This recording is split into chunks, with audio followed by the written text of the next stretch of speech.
know you're somewhere, somewhere. Hey guys, I'm Kent and welcome to my channel. If you're new here, welcome. I hope you enjoyed this video and please feel free to subscribe and check out the now hundreds of videos I have on Minimoto, including the Honda Monkey, the Honda Groms, CT70, and a lot of other good Minimoto and other motorcycle content.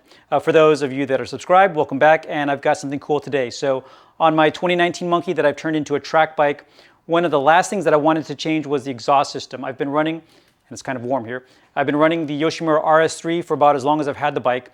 It has a very classic look, it's given me good performance numbers, but the challenge on the track is the fact that it protrudes so far on the right side that I have a big challenge getting my entire boot on the foot peg, and particularly since I'm putting a lot of weight on my feet, I'm really concerned that I'm gonna slip off when I don't have as much grip as I need to on my right foot. So wanted an exhaust that puts it on a different portion of the bike that doesn't interfere with the leg, and that's exactly what I have today from Tyga Performance. So this is the exhaust system that I'm going to be putting on the bike. It actually goes on the underside of the bike.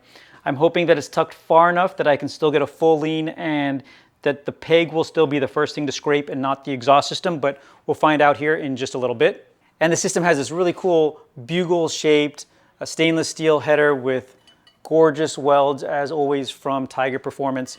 But the reason that it has this shape is since this will be so close to the exhaust port, we need additional tubing length to make sure that we've got enough back pressure. So by putting this loopy system together, in the end it has just as much, if not more, header length than the RS-3. So the only thing I'll have to have a bung welded onto the header here so that I can run my AF1 sensor, but it should be fine for getting it on the bike and doing some preliminary testing today. So let me do a sound check first with this exhaust so that you can hear what it sounds like and we can compare it to this, and then we'll get this installed on the bike.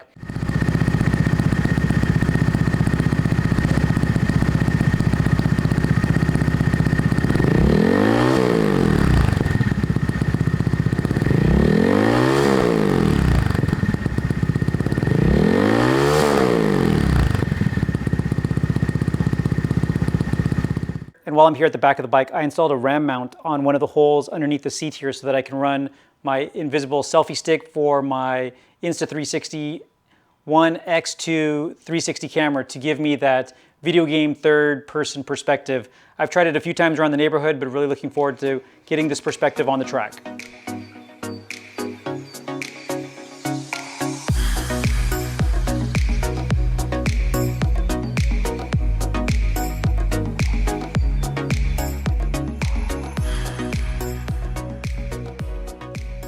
Okay, I've got the old exhaust off. It was just a few bolts. And one thing about this exhaust system now that it'll be down here, it will leave all of this frame part exposed. I did order from WeBike a pretty cool looking metal plate that'll cover up a lot of it but not add any width. I'm going to first loosely get the new header in place. And then the mounting hanger uses these two case cover bolts, so I'll have to back these out and get this in. All of these case cover bolts torqued down to 9 foot-pounds.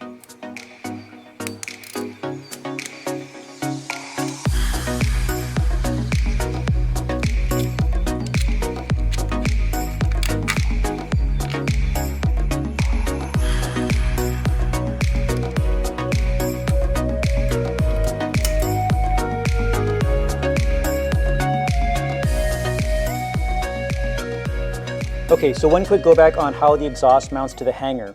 I initially put it on the outside of the hanger, but had I read the instructions, and it also makes sense to get a little more ground clearance, the exhaust mount goes on the inside of the hanger. So instead of having the bolt go through the exhaust first, it'll first go through the hanger and then through the exhaust so that it's tucked in just a little bit more. All right, so this looks awesome. I love the loopy header and all of these exposed welds. The carbon cap here looks great, and I think it'll give me just enough clearance to be able to have a full lean on the bike and still be tagging the foot peg before it gets to the exhaust, but we'll figure that out here soon. So let me fire it up to see what it sounds like. All right, so this first startup is going to be with the silencer in.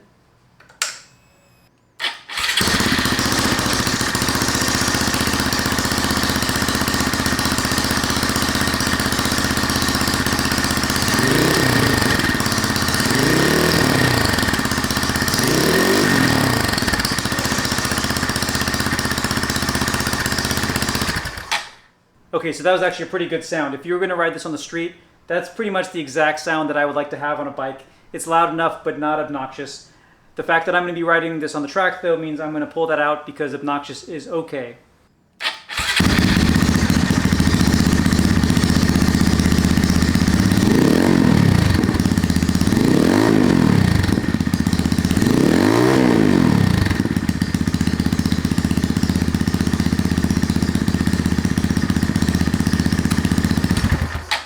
So I'm a huge Yoshi fan, but the sound of that exhaust is awesome. I don't know how good it's going to sound with the mic and all the reverberations going on in the garage, but with the silencer removed, that sound was perfect in my opinion for a mini moto. So let me get it off the lift and see what it looks like when I lean the bike over. Okay, so now let's see if the exhaust hits the ground before it hits the peg. I have moved the peg to the higher position on these Tyga rear sets, and I haven't been able to scrape them on the track yet, so if the peg is hitting first, that's a good indicator that the exhaust should be okay.